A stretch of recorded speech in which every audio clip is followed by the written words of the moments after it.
नमस्कार, मैं हूं चित्रा त्रिपाठी। शाम के 5 बजने वाले हैं। ये वक्त है आप सभी के पसंदीदा कार्यक्रम दंगल का। आज का दंगल 5 राज्यों में होने वाले विधानसभा चुनाव को लेकर है। चुनाव आयोग ने आज 5 राज्यों में विधानसभा चुनाव की तारीखों की घोषणा कर दी है। मिजोरम में 7 नवंबर को मंगलवार के दिन मतदान है। छत्तीसगढ़ में 7 नवंबर मंगलवार और 17 नवंबर शुक्रवार को वोट डाले जाएंगे, यानी कि 2 चरणों में छत्तीसगढ़ में विधानसभा के चुनाव की तारीखों का ऐलान चुनाव आयोग की ओर से किया गया है। बात मध्य प्रदेश की करें, 17 नवंबर को शुक्रवार के दिन यहां पर मतदान होना है। यकीनन भारतीय जनता पार्टी और कांग्रेस के बीच यहां पर आमने सामने का मुकाबला है। राजस्थान में 23 नवंबर गुरुवार के दिन वोट डाले जाएंगे, जबकि बात अगर करें तेलंगाना की तो वहां पर 30 नवंबर गुरुवार के दिन वोटिंग का दिन मुकर्रर किया गया है। इन 5 राज्यों के नतीजे 3 दिसंबर रविवार के दिन आएंगे और तब 5 राज्यों को मिलाकर 679 विधानसभा सीटों पर जनता का फैसला सबके सामने होगा। चुनाव आयोग ने बताया है कि इस बार 5 राज्यों में करीब 16 करोड़ 14 लाख से ज्यादा मतदाता हैं, जिन्हें कुर्सी के हकदार का फैसला करना है। दूसरी ओर तारीखों की घोषणा के साथ ही राजनीतिक दल दावे पेश करने लगे हैं। कांग्रेस अध्यक्ष मल्लिकार्जुन खड़गे ने दावा किया है कि 5 राज्यों में कांग्रेस पार्टी ही जीतेगी। बीजेपी अध्यक्ष जेपी नड्डा ने लिखा है कि पीएम मोदी के नेतृत्व में भाजपा भारी बहुमत से सभी राज्यों में सरकार बनाएगी और आगामी 5 वर्षों के लिए जन आकांक्षाओं को पूरा करने के लिए कटिबद्ध भाव से काम करेगी। वैसे जमीनी मुकाबले की बात की जाए तो तेलंगाना में कांग्रेस बीआरएस के बीच मुकाबला होना है, तो मिजोरम में एमएनएफ को अपनी कुर्सी बचानी है। लेकिन मिजोरम और तेलंगाना को छोड़कर बाकी के तीनों ही राज्यों में कांग्रेस और भारतीय जनता पार्टी दोनों की सीधी टक्कर आमने सामने की है। जहां राजस्थान और छत्तीसगढ़ में कांग्रेस को अपना किला बचाने की चुनौती है, तो मध्य प्रदेश में बीजेपी को अपनी 2 दशकों की सत्ता बरकरार रखने का चैलेंज है। बीजेपी और कांग्रेस कामकाज के दम पर जनता का भरोसा जीतने का दावा कर रहे हैं। दोनों ही दल अपने वायदों की गारंटी को सबसे मजबूत गारंटी बता रहे हैं। ऐसे में सवाल है कि क्या इस बार विधानसभा चुनाव का सबसे बड़ा मुद्दा क्या रहने वाला है? क्या बीजेपी भ्रष्टाचार, महिला आरक्षण बिल, अर्थव्यवस्था जैसे मुद्दों पर चुनाव में उतरेगी? क्या कांग्रेस पार्टी विकास, ओबीसी गणना जैसे मुद्दों को लेकर चुनाव में जाएगी? और सबसे बड़ा सवाल यह है, क्या इंडिया गठबंधन की कथित एकजुटता का असर इस बार के विधानसभा चुनाव में देखने को मिलेगा? इन्हीं तमाम सवालों पर आज के दंगल में होगी बड़ी चर्चा, लेकिन उसके पहले हमारी ये रिपोर्ट देखिए।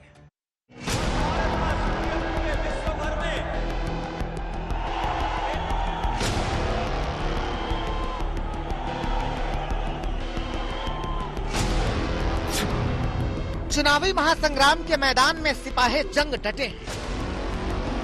चुनाव आयोग ने रणभेरी क्या फूंकी, रणबांकुरे अपने हथियार लेकर घमासान के लिए तैयार हो गए। चुनावी तारीखों के ऐलान के साथ ही कांग्रेस पार्टी ने दावा किया कि 5 राज्यों के चुनावी रण में उनका सबसे बड़ा हथियार जातीय जनगणना होगा। कि हम कास्ट सेंसस को इंप्लीमेंट करेंगे। सिर्फ ये नहीं, मगर ये भी डिसीजन लिया है कि हम बीजेपी पर दबाव डालेंगे और उनसे करवाएंगे। अगर उन्होंने नहीं किया तो फिर उन्हें परे हो जाना चाहिए, क्योंकि देश कास्ट सेंसस चाहता है। अब जहां तक इंडिया अलायंस की बात है, मैं जानता हूं कि काफी पार्टी इंडिया अलायंस में इस निर्णय का समर्थन करेंगी। कांग्रेस समेत विपक्षी गठबंधन के कुछ दलों को लगता है कि जातियों की गिनती करने और उनकी संख्या सामने रखने से बीजेपी को एक मुश्त मिल रहे ओबीसी वोट को बांटा जा सकेगा, क्योंकि आंकड़े बताते हैं कि मध्य प्रदेश में 2018 के विधानसभा चुनाव में बीजेपी को 48% और कांग्रेस को 41% वोट मिले थे, जबकि 2019 के आम चुनाव में बीजेपी को 66% और कांग्रेस को सिर्फ 27% ओबीसी वोट मिले थे। कांग्रेस पार्टी की कोशिश है कि वो बीजेपी को जातीय जनगणना का विरोधी साबित करके ओबीसी वोट बैंक को अपने पाले में कर ले। हमारे 4 चीफ मिनिस्टर्स हैं, 4 में से 3 ओबीसी वर्ग के हैं। बीजेपी के 10 चीफ मिनिस्टर हैं, 1 ओबीसी वर्ग के हैं, और वो भी कुछ ही दिन में चीफ मिनिस्टर नहीं रहेंगे। ओबीसी वोट बैंक पर बीजेपी की पकड़ का जिक्र किया जाए तो राजस्थान में भी 2018 के विधानसभा चुनाव में बीजेपी को 46% और कांग्रेस को 38% वोट मिले थे, जबकि 2019 के आम चुनाव में बीजेपी को 72% और कांग्रेस को सिर्फ 23% ओबीसी वोट मिले थे। जाहिर है कि कांग्रेस पार्टी ने चुनाव से ठीक पहले जातीय जनगणना की धुन छेड़ी है। उसमें न तो बेरोजगारी की बात है, न महंगाई की चिंता है, न विकास की चर्चा है, न महिलाओं की फिक्र है, न किसानों की परेशानी है। फिर भी कांग्रेस राजस्थान और छत्तीसगढ़ में सत्ता में जाति गिनकर विकास और वापसी का दावा कर रही है, जबकि डबल इंजन के दम का भरोसा करते हुए बदलाव की उम्मीद लगाए बीजेपी बैठी है। 23 तारीख को मतदान राजस्थान में होगा। मुझे पूरा विश्वास है कि हमारी पार्टी की सरकार दोबारा वहां बनेगी। हम लोगों ने बहुत काम किया है, मिलकर हम चुनाव लड़ रहे हैं और मैं ऐसा मानता हूं कि भाजपा में जो आज बिखराव है, जो उस तरह की उन्होंने अब तक पॉलिटिक्स करी है, उसको लोग पसंद नहीं कर रहे हैं। राजस्थान की जनता ने कांग्रेस पार्टी को भगाना और पूरी तरह से सत्ता की कुर्सी से नीचे उतार करके पटकना, रौंदना, पद दलित करना, इसका मानस पहले से बनाया हुआ है। उधर मध्य प्रदेश में भी अब तक कांग्रेस पार्टी विकास और भ्रष्टाचार के मुद्दे पर चुनाव में टक्कर का दावा कर रही थी, लेकिन अब शायद वहां भी सबसे बड़ा मुद्दा जाति का ही होगा। सत्ता के फाइनल यानी कि 2024 के चुनाव के ठीक पहले का ये बड़ा सेमीफाइनल है। इसमें किसकी होगी जीत, किसकी होगी हार, कौन से मुद्दे रहेंगे जनता के जहन में, कई ऐसे सवाल हैं जिसको लेकर दंगल में बड़ी चर्चा हम करने वाले हैं। खास मेहमान जुड़ चुके हैं, उनका परिचय आपसे करवा देती हूं। शहजाद पूनावाला जी, राष्ट्रीय प्रवक्ता भारतीय जनता पार्टी के हमारे साथ मौजूद हैं। तहसीन पूनावाला जी, पॉलिटिकल एनालिस्ट हमारे साथ जुड़ चुके हैं। आशुतोष जी, राजनीतिक विश्लेषक हमारे साथ मौजूद हैं। हमारे साथ Vinod Agnihotri ji, senior journalist studio में इस वक्त आ चुके हैं। आप सभी का स्वागत है। सबसे पहले शहजाद जी, आपसे ही शुरुआत करते हुए, 2018 में जनता ने मुश्किलें पैदा कर दी थी तीनों ही बड़े राज्यों में, चाहे राजस्थान, मध्य प्रदेश या फिर छत्तीसगढ़ की बात करें। इस बार ऐसा क्या अलग होने जा रहा है चुनाव में कि इन तीनों ही राज्यों में क्लीन स्वीप का दावा आप लोगों की ओर से किया जा रहा है? शहजाद पूनावाला जी।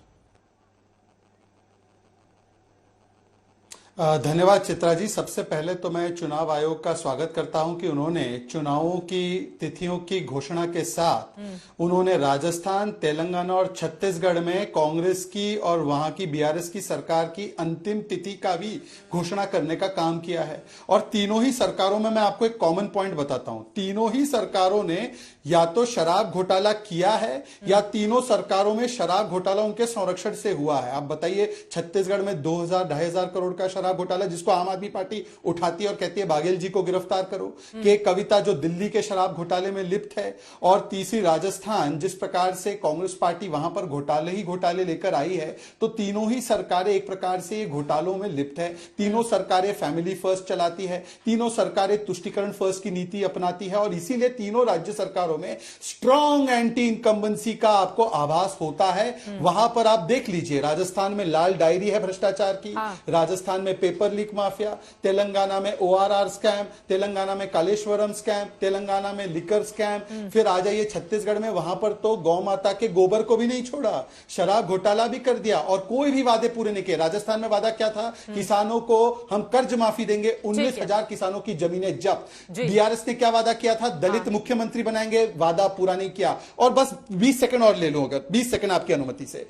इससे उलट मध्य प्रदेश में जो 18 साल हमारी सरकार चली है, आज भी वहां पर प्रो इनकम्बेंसी की बात हो रही है। देखिए, हमने नक्सल मुक्त किया, सिमी मुक्त किया, दंगे मुक्त किया, वहां पर हमने इलेक्ट्रिसिटी कटौती होती थी, आज इलेक्ट्रिसिटी सरप्लस है। वहां पर बीमारू राज्य से हटाकर विकास के पथ पर मध्य प्रदेश को लाने का काम किया और किस प्रकार से डाकू मुक्त किया। तो ये लिव्ड एक्सपीरियंस है लोगों का कि भाजपा मतलब विकास और इनका मतलब तुष्टीकरण और केवल सरकार को बीमारू बनाना, राज्य को बीमारू बनाना। तहसीन पूनावाला जी, वो कह रहे हैं कि बीमारू राज्य बनाना ही कांग्रेस का एकमात्र लक्ष्य है और इसके साथ ही तमाम वो उदाहरण दे रहे हैं। कांग्रेस पार्टी ऐसा क्या करने जा रही है कि 2018 वाला जो उसका रिजल्ट था वो तीनों ही बड़े राज्यों में रिपीट कर पाए? नमस्कार चित्रा जी, आपके शो में शिरकत करने का मौका मिल रहा है तो मैं आपका शुक्रगुजार हूँ। और 3 दिसंबर को जब मैं आपके साथ जुड़ूंगा आज तक के ऊपर, आप देखोगे सिर्फ ना केवल तीनों हिंदी हार्टलैंड के राज्य, बट तेलंगाना में भी कांग्रेस की जीत होगी और मिजोरम में भी कांग्रेस की जीत होगी। तो ये 5 सूबों में कांग्रेस की सरकार बनने जा रही है। भाजपा के प्रवक्ता कह रहे थे मध्य प्रदेश में कोई एंटी इनकम्बेंसी नहीं है, लेकिन वहां के जो माननीय मुख्यमंत्री जी है वो तो रो रहे कि मैं चला जाऊंगा तो आपको मेरी याद आएगी। ऐसी परिस्थिति है कि भाजपा के प्रवक्ता ये नहीं बता पाएंगे कि छत्तीसगढ़ और राजस्थान में उनके मुख्यमंत्री कौन बनेंगे। लेडीज विमेन रिजर्वेशन बिल पर एक पूरा कार्यक्रम करते माननीय प्रधानमंत्री जी, राजस्थान का श्रेष्ठ नेतृत्व बैठा होता है डायस के ऊपर और एक महिला जो पूर्व मुख्यमंत्री है उसको बोलने की अनुमति नहीं मिलती। प्रधानमंत्री जी जीप में जाते, हाथ सबको वेव आउट करते, वहां पे पूर्व मुख्यमंत्री नहीं होती। और छत्तीसगढ़ में तो इनके कोई संगठन नहीं, कर्नाटका की तरह इनकी हालत हो गई है। हाँ। मैं आपसे कह रहा हूं 5 सूबों में ये हारने वाले। लेकिन इससे बड़ी बात आपको मैं बताता हूं, मध्य प्रदेश में ये भी हो सकता है कि जिन बड़े नेताओं को उन्होंने उतारा है वे भी इतने रिकॉर्ड मार्जिन से हारे कि कांग्रेस मध्य प्रदेश में, चित्रा जी रिकॉर्ड करना, कांग्रेस मध्य प्रदेश में 140 क्रॉस करने जा रही है। मैं आपके साथ उस दिन भी नहीं जिस दिन कमलनाथ जी शपथ लेंगे, मैं आपके साथ बैठूंगा। कमलनाथ जी मुख्यमंत्री बनने जा रहे हैं। एक और लास्ट चीज, अरे भी चुनावों तक तो आप रोज ही बैठेंगे तहसीन पुनावाला जी, लेकिन आप कह रहे मैं तो हैं कि हमेशा बैठूंगा, आप लेकिन 3 तारीख को बात करेंगे आप जब रिजल्ट आएंगे। शहजाद मैं फौरन आ रही हूँ, 2 और मेहमान हैं उनकी टिप्पणी ले लेती हूँ। आशुतोष जी आपके पास आते हुए, बीते 5 सालों में वो कौन सा बड़ा फर्क आया है खासतौर से मुद्दों के लिहाज से अगर हम बात करें कि कांग्रेस पार्टी जो दावा कर रही है क्या उसके दावे में दम दिखाई दे रहा है 2018 जैसे रिजल्ट की, या फिर भारतीय जनता पार्टी तमाम एंटी इनकम्बेंसी को पीछे, खासतौर से मध्य प्रदेश की हम बात करें, बड़े चेहरों को चुनावी मैदान में उतारकर सरप्राइज करने का काम किया हुआ है? अब की बार किसकी बह रही है बयार इन बड़े राज्यों में?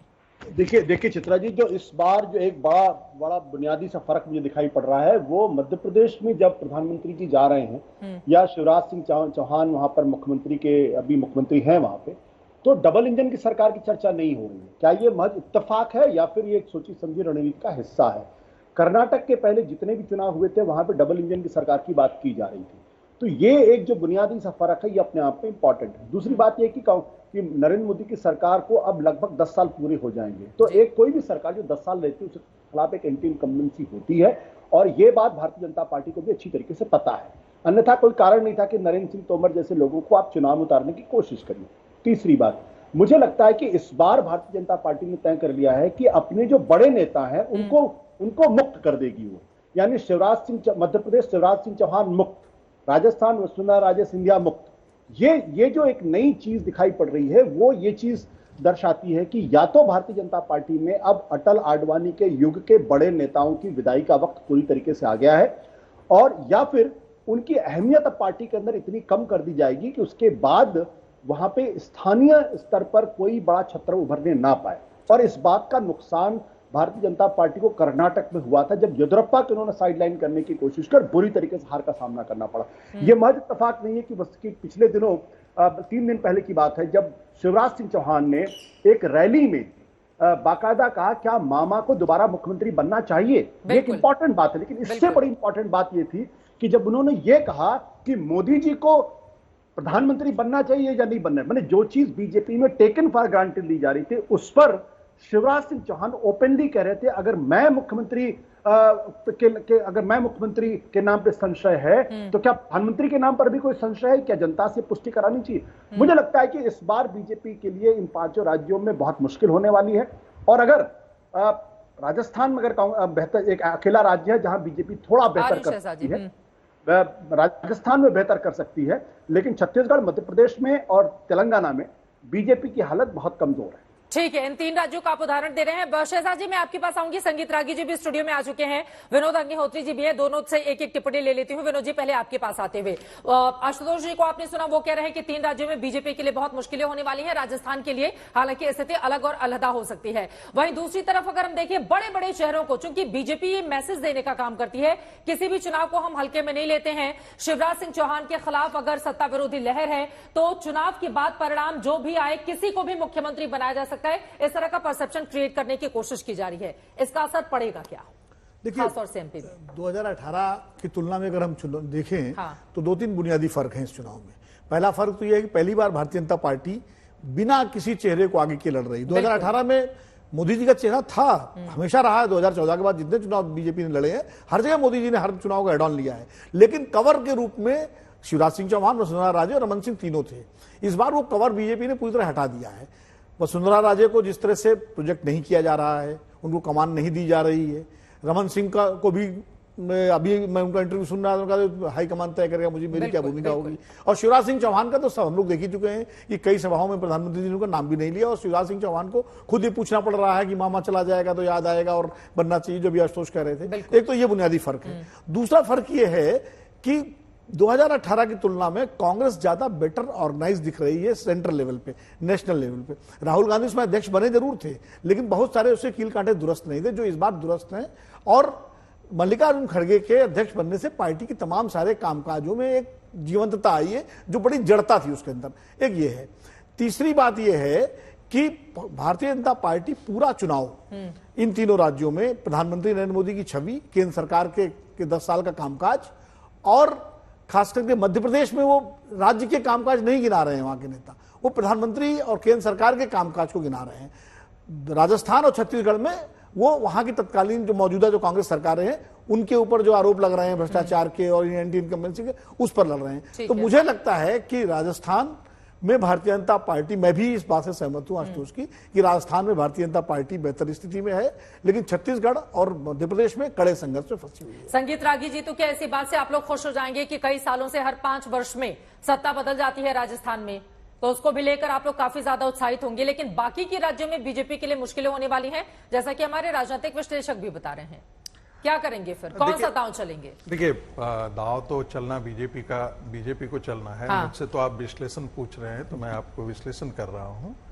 मुझे लगता है, मुझे ऐसा नहीं लगता है कि जो मध्य प्रदेश है वहां पर भारतीय जनता पार्टी जो है वो केंद्रीय नेतृत्व के ही आधार पर चुनाव लड़ रही है, या जो भी एजेंडा है वो सिर्फ केंद्र का ही एजेंडा है। यदि आप इलेक्शन का प्रचार देखेंगे और पब्लिसिटी देखेंगे तो आपको लगेगा कि जितनी भी योजनाएं हैं जो शिवराज सिंह ने मध्य प्रदेश में लागू किया है, अखबारों के आप कतरने निकाल करके आप देख लीजिए, वो अपने काम पे, सरकार के काम पर भी जा रहे हैं जी। दूसरी बात, राजस्थान के अंदर जो ये कहा जाता था कि भाई मध्य प्रदेश के अंदर जो है वो कांग्रेस संगठित है या केंद्र में संगठित है, केंद्र में संगठित होने से कांग्रेस का उसके राज्य पर कोई असर नहीं होने वाला है।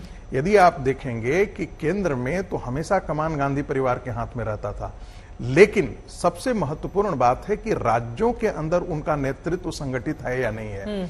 जहां तक जानकारी है कि कमलनाथ और दिग्विजय सिंह आपस में उनका बिल्कुल ही नहीं बन रहा है। वो बेशक मोर्चे पे आकर के चेहरे तस्वीर दिखाने के लिए एक साथ खड़े हो रहे हैं, लेकिन दिग्विजय सिंह को ये कतई गवारा नहीं है कि वो लाइन में लगे रहें और कमलनाथ जो है उसका नेतृत्व कर सकें। तो ऐसा नहीं है कि कांग्रेस के अंदर, मध्य प्रदेश के अंदर फूट नहीं है, भीतर घात नहीं है, और ये हर बड़ी पार्टियों में होती है, ये कोई अपवाद नहीं है। तीसरी बात यह है, वो कह रहे हैं कि क्यों नहीं सरकार की कामकाज को गिनाया जा रहा है? नहीं, सर, मध्य प्रदेश में 2003 से बीते 1.5 सालों को छोड़ दे अगर हम, तो फिर बीजेपी की ही सरकार रही है वहां पर। देखिए, मैं इससे बिल्कुल नहीं मानता। आप एडवर्टीजमेंट देखिए, अखबारों का एडवर्टीजमेंट देखिए, आप चैनल्स पर आपके आते हैं एडवर्टीजमेंट, आप उसमें देखिए। मैं तो प्रतिदिन देख रहा हूं कि शिवराज जी और मामा जी का जो है वो, मामा जी की सरकार ने क्या क्या किया है, लाडली बहन योजना कैसे, मैंने लिस्ट निकाल ली है, सारा आप लिस्ट निकाल लीजिए, मैंने लिस्ट निकाल ली है। तो ये योजनाएं रोज आकर के होती हैं डिमर्स में। हम केंद्र में यहाँ चूंकि दिल्ली में बैठे हुए हैं उनको यदि नहीं देख पा रहे हैं, लेकिन हम यदि आप मध्य प्रदेश के अंदर जाएंगे तो आपको इसके बारे में जानकारी जल्दी 2 लाइनें मैं बता देती हूँ। दोनों ही राज्यों की, राजस्थान में भी फ्री की बहुत सारी योजनाओं की घोषणा की गई है, मध्य प्रदेश में भी ऐसा लग रहा है दोनों ही राज्यों में इसको लेकर कंपटीशन चल रहा है। हालांकि सुप्रीम कोर्ट का फ्री की योजनाओं पर हाल की टिप्पणी भी महत्वपूर्ण हो जाती है। शिवराज सरकार का लाडली बहना योजना में 1,31,00,000 महिलाओं के खाते में हर महीने 1,250 रुपए डाले जा रहे हैं। सालाना इसका 19,650 करोड़ रुपए का खर्च है। 87 लाख किसानों को मिलने वाली सम्मान निधि 4,000 से बढ़ाकर 6,000 रुपए की गई है। 1,750 करोड़ का सालाना अतिरिक्त बोझ है। मेधावी छात्र छात्राओं को लैपटॉप दिया जा रहा है। 7,800 स्टूडेंट्स को स्कूटी बांटी गई है। इलेक्ट्रिक स्कूटी 1,20,000 और पेट्रोल वाली स्कूटी के लिए 90,000 रुपए। इस पर सालाना 79 करोड़ रुपए खर्च किए जा रहे हैं। 23,000 रोजगार सहायकों को वेतन 2 गुना दिया जा रहा है। कॉलेज के अतिथि विद्वानों का मानदेय 20,000 रुपए बढ़ाया गया है। इसके जरिए शहजाद जी जीत मिलेगी क्या? एक जल्दी से टिप्पणी ले लेती हूँ बीजेपी से, जल्दी से। देखिए, मध्य प्रदेश में भारतीय जनता पार्टी की सरकार ने बहुत अच्छा काम किया है। एक नैरेटिव बनाया जा रहा है। क्यों बोलना पड़ रहा है कि मैं चला जाऊंगा महिलाओं के बीच जाकर? महिलाओं के लिए अगर इतना काम किया है तो उनको क्यों कि प्यारी बहनों में चला जाऊंगा तो आपको बहुत अफसोस होगा। इस तरह की भावनात्मक बातें वो करते हुए नजर आ रहे हैं। एक बात आप जानिए कि कोई भी कहा जाता चित्रा है जी, 3 बार क्या मैं जवाब बस इनके 2 लाइन में बात हो जाए। 3 बार 4 बार कोई मुख्यमंत्री के पद पर रहे तो उसके बाद इस प्रकार का संबोधन समझ में आती है बात, तो इसको बहुत ज्यादा इसमें राजनीति का अर्थ नहीं पढ़ने की जरूरत कहते हैं ना, फिर मुश्किलें ना पैदा करते। शहजाद जी, इस पर आप जवाब दीजिए। ये फ्री की योजनाओं के जरिए जीत मिलेगी क्या? उसकी बात मैं आ रही हूं तहसीन आपके पास। चित्रा जी, आप बड़े लंबे समय से मध्य प्रदेश पॉलिटिक्स को और वहां की हमारी सरकार को देखते आ रही है। जब पहली बार मुख्यमंत्री बनकर आए तो लाडली लक्ष्मी योजना शुरू की गई थी। ये कोई फ्री की पॉलिटिक्स नहीं है, ये हमारा संकल्प है महिलाओं की स्थिति को सुधारना। फिर मुख्यमंत्री कन्यादान योजना, फिर मुख्यमंत्री शिवराज चौहान के अथक प्रयासों से जिस प्रकार से 912 का सेक्स रेशियो अब 956 हुआ है मध्य प्रदेश में। उसके अलावा 50% आरक्षण महिलाओं के लिए हर चुनाव, स्थानीय चुनावों में। उसके अलावा अभी 33% का आरक्षण। प्रधानमंत्री की तरफ से उज्ज्वला योजना हो, शौचालय योजना, हर केंद्र में योजना के महिला ही केंद्र में रहती है। परमानेंट कमीशन हो या अब जाकर नारी शक्ति अधिनियम हो जो कानून बन चुका है। हम तो ये कह रहे हैं कि महिलाओं के लिए, उनकी स्थिति को सुधारने के लिए हमने तो लगातार काम किया है। जहां तक बड़े नेताओं को उतारने की बात है, त्रिपुरा के चुनाव में प्रतिमा भौमिक को उतारा गया। मंत्री थी, बड़े मार्जिन से जीती। त्रिपुरा हमने बड़े मार्जिन से जीता। 2017 में उत्तर प्रदेश के चुनाव में बहुत सारे सांसदों को हमने उतारा। हमारी हर चुनाव को लेकर स्ट्रैटेजी, भाई हमने तो 2 लिस्ट निकाली मध्य प्रदेश की। अगर कांग्रेस इतना कॉन्फिडेंट है, उनकी अभी तक 1 लिस्ट नहीं आई। उतारिए ना दिग्विजय सिंह को एक बार चुनाव में। इसीलिए नहीं उतारते, नाम भी नहीं लेते दिग्विजय सिंह का, क्योंकि बंटाधार याद आएगा। और दूध, एक लास्ट बात, इनसे पूछे जो हमारे विश्लेषक साथी, मैं उन सबका सम्मान करता हूं, ऐसे मेरे बहुत प्रिय भी है, पर उनसे पूछिए कि क्या हमने किसी भी स्टेट के लिए ऐलान किया है मुख्यमंत्री चेहरे का? नहीं। हमारा स्ट्रैटेजी है सामूहिक नेतृत्व। परंतु कांग्रेस जहां पर सरकार नहीं है मध्य प्रदेश में, वहां पर कमलनाथ का ऐलान किया है। और जहां पर सरकार है, छत्तीसगढ़ और राजस्थान में, वहां पर सीएम फेस डिक्लेयर्ड नहीं है। वो कह रहे हैं वहां पर सामूहिक लीडरशिप में लड़ेंगे। भाई बताइए कैसा दोहरा मापदंड है? और आखिरी बात, ओबीसी की आपने क्योंकि उठा दी, उसका भी मैं जवाब देता हुआ चलो। कांग्रेस किस मुंह से ओबीसी की बात करती है भाई? जिसने आजीवन ओबीसी आरक्षण का विरोध किया, मंडल कमीशन का विरोध किया, ओबीसी कमीशन को कॉन्स्टिट्यूशनल स्टेटस देने का विरोध किया। कर्नाटका में कास्ट सर्वे हो चुका है, उसको रिलीज नहीं करते। ओडिशा में उसका विरोध करते हैं। छत्तीसगढ़ में आपके सामने अंजना ने पूछा भूपेश बाघेल को कि कास्ट सर्वे करवा दिया, रिलीज कीजिए। और मैं क्यों रिलीज करूं? वो हम उसको अपना यूज करेंगे। ये आपके शो पे हुआ था, आपको याद है? आपके मंच पे हुआ था। बिल्कुल। तहसीन जी, मैं आपके पास आते हुए जो सवाल यहां पर खड़े किए हैं, खासतौर से ओबीसी आरक्षण को लेकर, कि छत्तीसगढ़ में तो गणना करवा ली गई है, फिर आंकड़े क्यों नहीं जारी किए गए? 2011 में कांग्रेस पार्टी की यूपीए सरकार ने इसकी गणना करवाई थी, लेकिन क्या मजबूरी थी आप लोगों की ओर से आंकड़े नहीं जारी किए गए? और अब चूंकि चुनाव सिर पर है तो नए सिरे से जातिगत गणना करवाई जाएगी, इसको लेकर अब दांव भरे जा रहे हैं। इससे जीत मिलेगी क्या तहसीन पूनावाला जी? काम करेगा आपके पक्ष में? मैं दोबारा से रिपीट करता हूं, 5 सूबों में कांग्रेस की सरकार आ रही है। मैं आपके साथ बैठूंगा जिस दिन सरकार 3 दिसंबर को, जिस दिन शपथ ली जाएगी। दूसरी बात, आपने खुद बताया किस तरह से स्कूटी और लैपटॉप दिया जाता है। ये रेवड़ी नहीं है। आप करे यानी बीजेपी करे तो चमत्कार, कोई और करे तो गुनेगार। ये करेंगे तो मास्टर स्ट्रोक, कोई और करे तो क्रिमिनल। ऐसा तो नहीं चलेगा। और इतनी अच्छी सरकार थी तो आपको स्कूटी क्यों आप दे रहे हो? स्कूटी आप इसलिए दे रहे हो क्योंकि आप जिस चीज का विरोध करते हो, आप खुद वो उत्तराखंड हो या मध्य प्रदेश हो कर रहे, लेकिन चाहे कुछ भी कर ले, चाहे मामा जी कितना भी रोए, सरकार इनकी नहीं आने वाली। अब तीसरा सवाल आपका, ओबीसी रिजर्वेशन कांग्रेस देगी। कांग्रेस मात्र एक पार्टी ये देगी। 2011 में सेंसस के साथ कास्ट सेंसस करवाया गया था, उस पर भाजपा ने ऑब्जेक्शन उठाया, कहा कि उसमें एरर है। ठीक उसी तरह जैसे बिहार में कहते हैं, उनके पटना के जो एमपी बैठे हुए कहते मेरा तो सेंसस ही नहीं हुआ। अरे आप एमपी होने हुआ तो आप जाकर कंप्लेन करते, सेंसस होने के बाद कहते मेरा नहीं हुआ। ये इनका गैर जिम्मेदाराना एक इनकी रवैया रहा है। अब कौन मानेगा कि 2011 में बीजेपी ने विपत्ति जारी कर दी थी, इस वजह से आप लोगों ने कास्ट सेंसस के आंकड़े जारी नहीं किए? कौन मानेगा इस बात को? बीजेपी का इतना ध्यान क्यों रखते हैं आप लोग? चित्रा जी, मेरी बात समाप्त होने दीजिए। मैं आपको सारे उत्तर दूंगा कि प्रश्न मुझे पता है क्या आने वाले, सारे उत्तर दूंगा। थोड़ा सा सुन लीजिए, मैं आपको उत्तर दूंगा। 2011 में ये तय हुआ था पार्लियामेंट के अंदर कि कास्ट सेंसस 2018 में रिलीज होगा, सारे एरर्स देखने के बाद। ये बात राजनाथ सिंह जी ने on the floor of the house की थी। उस वक्त बीजेपी के वे अध्यक्ष थे। फ्लोर ऑफ द हाउस ये तय हुआ था। उसके बाद क्या हुआ, 102nd अमेंडमेंट से, कॉन्स्टिट्यूशनल अमेंडमेंट से भाजपा ने सूबों का पावर ले लिया कास्ट सेंसस करने को। दोबारा से 121वें अमेंडमेंट में वो पावर दे दिया। क्यों लिया पावर? क्योंकि नहीं चाहते थे स्टेट्स कास्ट सेंसस करे। अब बिहार ने किया है रिलीज। ये रोज आकर टीवी पे कहते थे कास्ट सेंसस कब रिलीज करोगे, कब करोगे? हुआ रिलीज। अब छत्तीसगढ़ में होगा और सिर्फ होगा नहीं, लोगों को उनका हक दिया जाएगा। रखा हुआ है अब पूछा जाएगा ना छिपा के क्यों रखा है जनता को। अगर बार बार कांग्रेस ये कह रही है कि जनता को पता चले तो फिर आपको बताना पड़ेगा कि छत्तीसगढ़ की सरकार ने पैसे खर्च करके गणना करवा ली है, उसके आंकड़े जारी क्यों नहीं किए गए तहसीन जी? सवाल तो महत्वपूर्ण है ना। दोबारा से मैं आपको कह रहा हूँ चित्रा जी, दोबारा से मैं आपको कह रहा हूँ, प्लीज मेरी बात को फ्लो में आने दीजिए, क्योंकि आप रोकते हो तो दर्शकों को समझ में नहीं आता। प्लीज मेरी बात आने दीजिए, मैं आपका सवाल समझ गया। यही बात बिहार में कही गई थी, रिलीज हुआ 2 अक्टूबर को, छत्तीसगढ़ में कही जा रही है।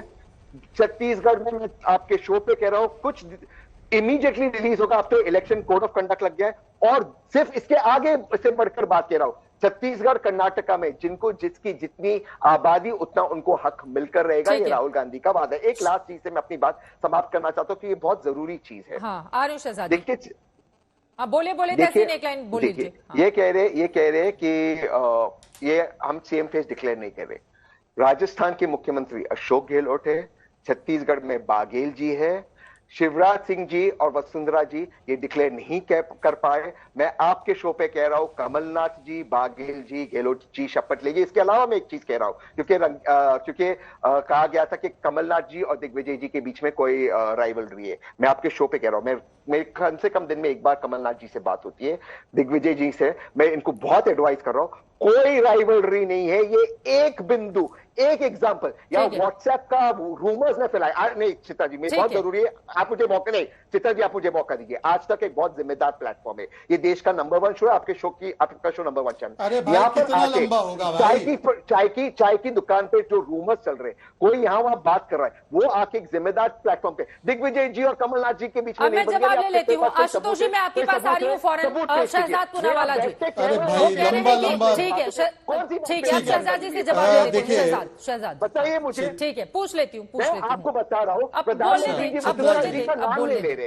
एक्सपोज करने में मुझे बहुत मजा आता है। प्रधानमंत्री जी, प्रधानमंत्री जी शहजाद आपने ही कह दिया कि पूनावाला आपके बहुत प्रिय हैं, आप बहुत सम्मान करते हैं, तो वो बोलने लगे इसी का फायदा उठाकर। फिलहाल आप उनके सवालों पर जवाब दीजिए। मैंने उनका नहीं कहा, मैंने बाकी विश्लेषकों का कहा। नहीं, मैंने तहसीन, एक सेकंड, मैंने तहसीन के विषय में नहीं कहा, मैंने आशुतोष जी और विनोद अग्निहोत्री और बागी जी के विषय में कहा। मैं अपनी बात को क्लैरिफाई कर दूं, मेरी बात पूरी हो जाने दीजिए। दूसरी, अब ये बिहार का बड़ा दम भर रहे हैं।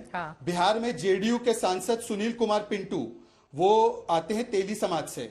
उन्होंने कहा है कि ये अंडर काउंटिंग हुई है तेली समाज की, ये हिंदू की रिपोर्ट है। हाँ बिल्कुल, ये दम भर रहे हैं बिहार का। वहां पे उनकी सरकार के ही लोग विरोध कर रहे हैं, पहली बात सुनिए। दूसरी बात, कर्नाटका में कौन सा चुनाव एमसीसी कोड लग गया है? कर्नाटका में तो 13 से 18 में हो गया था, अभी तक जारी क्यों नहीं हुआ कर्नाटका का? ओडिशा में आपके एलओपी उसका विरोध कर रहे कास्ट सर्वे का भाई, और छोड़ देते इस बात को। अब मैं आना चाहता हूं, देखिए मध्य प्रदेश, राजस्थान, तेलंगाना, हमने कहीं पर भी सीएम फेस डिक्लेयर नहीं किया है। आपने कर्नाटका में किया और राजस्थान और छत्तीसगढ़ में नहीं किया है। तहसीन भ्रमित करना बंद कीजिए। और आखिरी बात, ये कह रहे हैं राइवलरी का एक उदाहरण, कमलनाथ जी ने धीरेन्द्र शास्त्री जी को बुलाया था और कहा हिंदू राष्ट्र होगा, और उसी के बाद तुरंत दिग्विजय सिंह का स्टेटमेंट आ गया कि देखिए जो हिंदू राष्ट्र की बात कर रहा है वो इस्तीफा दे दे। अब बताइए हिंदू राष्ट्र के साथ सहमत है या नहीं है? अब एक लाइन में अपने रोल को क्लैरिफाई करिए। एक ही लाइन धीरेन्द्र शास्त्री जी को बुलाने की जो बात थी, मैंने स्वयं पर्सनली कमलनाथ जी से 3-4 बार की थी। मैंने उनसे निवेदन किया था शास्त्री जी को बुलाना है। शास्त्री जी ने कहा हिंदू राष्ट्र बनना चाहिए, कमलनाथ जी ने कहा कि वो उनकी मान्यताएं संविधान से चलेगी, ये दिग्विजय सिंह जी ने कहा। इसमें कोई अड़चन नहीं, और ये आइडिया मैं नहीं दिया था कमलनाथ जी को। क्या कुछ भी टीवी पर आके आप लोग बात कर लेते हैं? ठीक है सर, अब आगे बढ़ते हैं, बाकी लोगों को भी मैं आ रही हूँ। संगीत जी, आशुतोष जी आपके पास आते हुए 2 बातें निकली हैं। एक तो मुख्यमंत्री का चेहरा है नहीं है, अपने नेताओं को आगे लेकर नहीं जा रही है बीजेपी, तो वहीं दूसरी तरफ कांग्रेस पार्टी के भीतर भी 2 बड़े नेता हैं जिनके भीतर तकरार की खबरें। और ओबीसी का मुद्दा, जातिगत जनगणना, ये इस चुनाव में कितना असर डालने वाला है? तब जबकि छत्तीसगढ़ के सीएम कहते हैं हमने गणना करवा ली है, लेकिन रिजल्ट हमने लोगों के सामने नहीं रखा। आशुतोष जी, बहुत चतुराई के साथ इंडिया गठबंधन ने और कांग्रेस पार्टी ने बहुत चतुराई के साथ कास्ट सेंसस को उठाने की कोशिश, क्योंकि उनको लगता है कि कास्ट की अगर हिंदुत्व का मुकाबला करना है, हिंदुत्व को अगर न्यूट्रलाइज और काउंटर अगर करना है, तो कास्ट सेंसस के जरिए ही हो सकता है। और कास्ट सेंसस का मतलब क्या है? मंडल की पॉलिटिक्स। तो मेरा अपना मानना यह है कि नीतीश कुमार ने जिस तरीके से कास्ट सेंसस की रिपोर्ट को रिलीज किया है, उसी तरीके से उन्होंने मंडल को एक बार, दूसरी बार अपने बैग से निकाल के उसको रिलीज किया है। और यह मंडल जिसने 1990-91 में भारतीय जनता पार्टी के हिंदुत्व के उभार को न्यूट्रलाइज काफी हद तक किया था, उसका असर इस चुनाव में हो सकता है। बशर्ते उसमें एक चीज, बशर्ते यह है कि इंडिया गठबंधन पूरी ताकत के साथ इसको ग्राउंड लेवल पर ले जाने की कोशिश करे, लोगों से जुड़ने की कोशिश करे और इसके सहारे एक बड़ा नैरेटिव एस्टैब्लिश करने की कोशिश करे। इसमें जो दिक्कत क्या है, बीजेपी को हमेशा से लगता रहा है और आरएसएस को भी लगता है कि जब जब आप कास्ट सेंसस की बात करेंगे, जब तक आप बैकवर्ड पॉलिटिक्स की बात करेंगे, जब तक आप रिजर्वेशन की बातचीत करेंगे, तब हिंदू यूनिटी का उनका जो लॉन्ग टर्म प्रोजेक्ट है उस प्रोजेक्ट को नुकसान पहुंचता है। इसलिए बीजेपी के अंदर यह हिचक है। लेकिन मेरा अपना अंदेशा यह है कि जैसे जैसे पांचों राज्यों के विधानसभा चुनाव नजदीक आते जाएंगे, वैसे वैसे बीजेपी के अंदर इस बात का दबाव बढ़ेगा कि वो भी कास्ट सेंसस के पक्ष में खड़े हो या संदेश इस तरीके से दें कास्ट सेंसस का विरोध नहीं करें। शहजाद बहुत देर से हाथ उठा रहे थे, उनकी बातों से इत्तेफाकी रख रहे थे। बोलिए शहजाद। चित्रा जी, हाँ, चित्रा जी, इस पे प्लीज एक क्लैरिफिकेशन ले लीजिए। देखिए चित्रा जी, कहीं पर भी ना भाजपा ने ना प्रधानमंत्री जी ने उसका विरोध किया है। एक बात मैं आपको फैक्ट पे बता दूं, हमने बिहार में उसके लिए 500 करोड़ आवंटन किए थे, हमने उसको सर्वसम्मति से पारित किया था। प्रधानमंत्री के शब्द मैं आपको कोट कर रहा हूं, प्रधानमंत्री ने कहा कि अगर जिसकी जितनी संख्या भारी वाला हिसाब किताब होगा तो मान्यवर आप ही के लोग कहते थे अल्पसंख्यकों का पहला अधिकार संसाधनों पर, इसका मतलब कि अब हिंदुओं का अधिकार होगा। और यह इसलिए महत्वपूर्ण है, दो विषय है इसमें, एक तो यह कि कांग्रेस की जो तुष्टीकरण की राजनीति जिसका मैंने उदाहरण दिया, और दूसरा साउथ की पार्टीज कहती है कि संख्या बल पर डिलिमिटेशन नहीं होना चाहिए।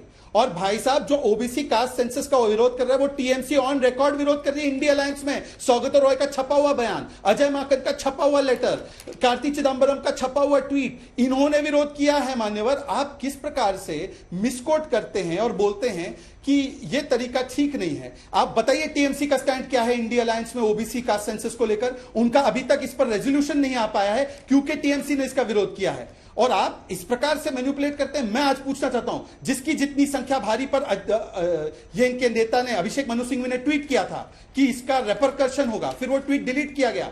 पूछे तहसील से क्यों डिलीट किया वो ट्वीट, क्यों उन्होंने ट्वीट किया वो?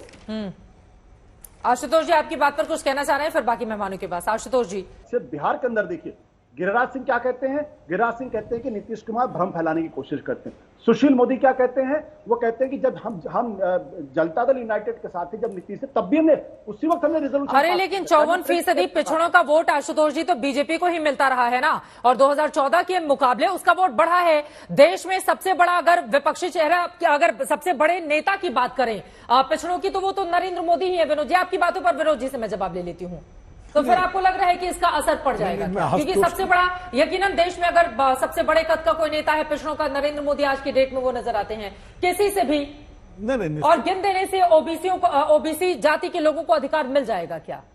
नहीं, देखिए ऐसा है कि निश्चित रूप से नरेंद्र मोदी जी देश में सिर्फ पिछड़ों के नहीं, देश के सबसे लोकप्रिय नेता है, इसमें कोई किसी को ऐतराज नहीं है, चाहे उनका विरोधी हो चाहे समर्थक हो। बिल्कुल। दूसरी बात यह है कि जाति जनगणना एक बड़ा मुद्दा बनने जा रहा है, इसमें कोई दो राय नहीं। ये बात मैं शुरू से कह रहा हूं, जिस दिन नीतीश कुमार बीजेपी के साथ सरकार चला रहे थे और प्रधानमंत्री नरेंद्र मोदी जी से मिलने आए थे, तेजस्वी यादव उनके साथ थे जी। उस दिन से ही मैं लगातार इसको लिख भी रहा हूं, कह भी रहा हूं, और अब ये सामने दिखाई पड़ रहा है। और इन विधानसभा चुनावों में भी ये मुद्दा बनेगा और उसके बाद 24 में भी ये मुद्दा बनेगा, क्योंकि जाति जनगणना जो है, जिसको मैं मंडल 2 के रूप में देख रहा हूं, जाति जनगणना दरअसल एक एक्सरसाइज है।